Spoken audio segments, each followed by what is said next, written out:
What's up, guys? This is Hitchy Good, and I just hopped on to crank out a quick video about something very interesting going on in the Call of Duty universe, and that's some recent developments coming from Bloomberg about what the newly acquired franchise from Microsoft will entail for the future of COD and Warzone itself.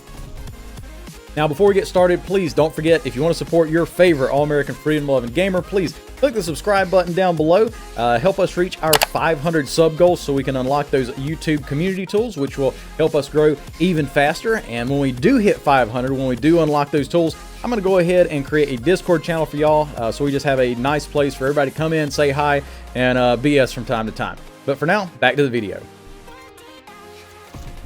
Bloomberg just released news about the future of Call of Duty and confirmed that the next 3 Call of Duty games will indeed be on PlayStation.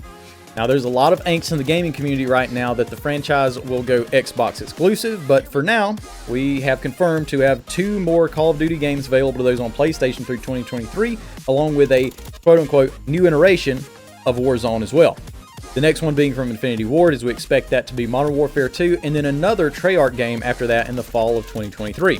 And some news I'm really excited to hear is that Microsoft will begin steering the franchise away from the Bobby Kotick gimmicks of rushed one-year releases.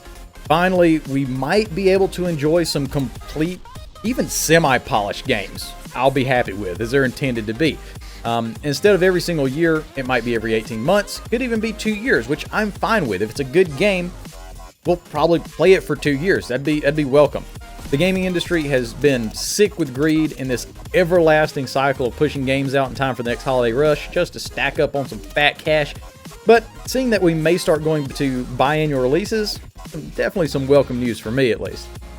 But the real reason I hopped on here to make this video was the possibility of a Warzone 2 as soon as 2023. Now, Immortal dropped a video talking about Warzone 2, but expressed his uncertainty that it really was a sequel. I join him in his uncertainty. The way they phrased it, it really could mean just, another integration. But Charlie Intel on Twitter has referenced this phrase, Warzone 2, in his tweets, and he seems to be the origin of this language. But in reading Bloomberg's report, all I saw was a new iteration of Warzone. Now, this could simply mean another integration, as we've seen in the past, but on the other hand, maybe he knows something that we don't.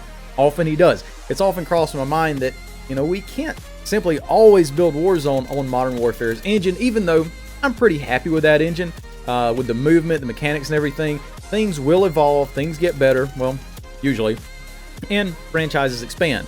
Within a few years, there could be hundreds upon hundreds of different weapons in the game, and balancing them over the span of 4 or 5 games is going to get kind of rough. There's just going to be too much to deal with, and we all know that the Call of Duty file sizes are big enough already. I've often wondered, are they just going to start dropping off weapons like Modern Warfare weapons when Modern Warfare 2 comes out?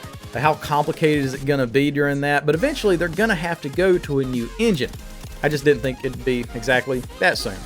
With a new interface, new movement mechanics, graphics, playstyle, I know console gamers are going to still be demanding an FOV slider, but y'all, you got to realize this is simply not coming to consoles anytime soon. It's just not. You get aim assist, you lose FOV, okay? That's just the way it is. Consoles are already tapped out just running the game, and when you try to force that hardware to render twice as much with just a flick of a switch, it's going to melt. It's not designed to do that, and they're not going to put out a game that looks like graphics from 5 years ago just to accommodate an FOV slider. But I digress.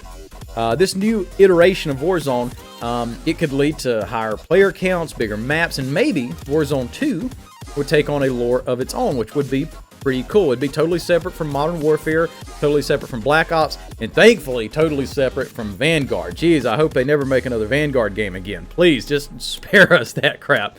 I was leveling up the MG42 last night, and I already had it at like level 30, and I had to play for like 5 or 6 hours of a glitched out, buggy mess, cringy mess, and it just took forever. I hope they never make another Vanguard game again. It's absolutely trash. You can check out my review on Vanguard right there in the top right. But one thing I do see as sad is that they're either going to have to cut the population of the Warzone player base and disperse it across both games, or they'll have to shut down support for Warzone 1, if you will. Just shut it down entirely, and we never get to see any of those maps again, that play style. And I know that's eventually going to happen anyways, but I am kind of optimistic that maybe one day some at-home developers will be able to revive Verdansk and even Caldera. It's amazing, what they can do. Bring back some memories for us years down the road, because it's going to be really nostalgic, like 5 years from now, if you're able to drop into Verdansk again. What the nostalgia hit would be if that happened. And this would be kind of similar to Plutonium or MWX for the older Call of Duty games. But we'll see. And if you'd like to know about Plutonium, you want to go back and play some of those older games, I've got reviews on Modern Warfare 2, on Modern Warfare, and also got it for Black Ops 2. And I think Black Ops 2 and Modern Warfare 3 are on Plutonium. Modern Warfare 2 is MWX, and you can hop back on and play some really, old school maps. It's really fun, but I'll link that in the description as well, and up here on the top right. But the future does look kind of good right now. I do have some concerns over one company holding all this power over an industry, as monopolies that eliminate competition will eventually, they get fat and lazy, and the quality of the games will tend to die due to no incentive to compete with other franchises or companies. But just for the time being, I like the direction this is going in.